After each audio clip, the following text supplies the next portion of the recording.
The Boy Who Chose Peace, a story about the strength of staying calm. In a small rural town in the Midwest, where cornfields stretched to the horizon and folks knew each other by name, lived a quiet teenager named Caleb. Caleb wasn't like the other boys at school. He didn't chase popularity. He didn't talk back. He never raised his voice.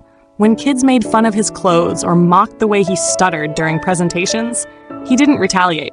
He just smiled gently and walked away. To some, he seemed weak. To others, weird. But Caleb didn't flinch. Deep down, he believed something his late grandfather once told him. You can't stop people from throwing stones, but you can choose not to throw them back. Things changed when a new student transferred in from the city. His name was Mason, confident, competitive, loud.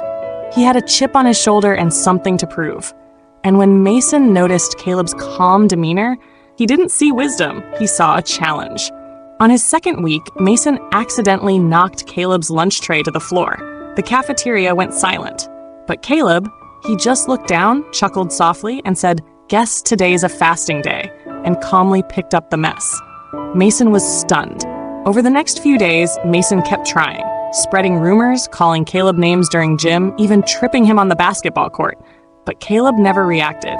At first, other students laughed. Then they started watching. Eventually, they started respecting Caleb for something they didn't quite understand. One afternoon, a guest speaker came to their school.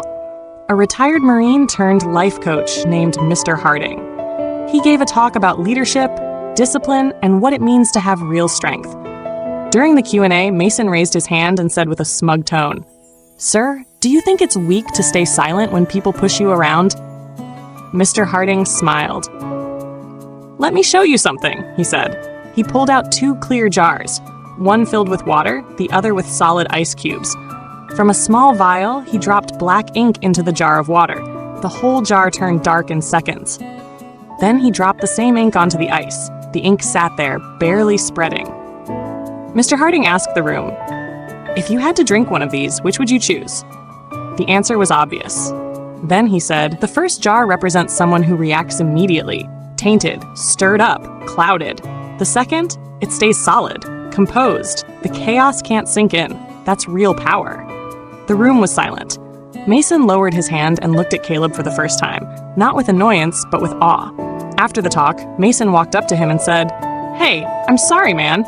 I guess I was just looking for a fight." Caleb smiled and said, "I figured, but not every fight needs a fighter." From that day on, they became unlikely friends.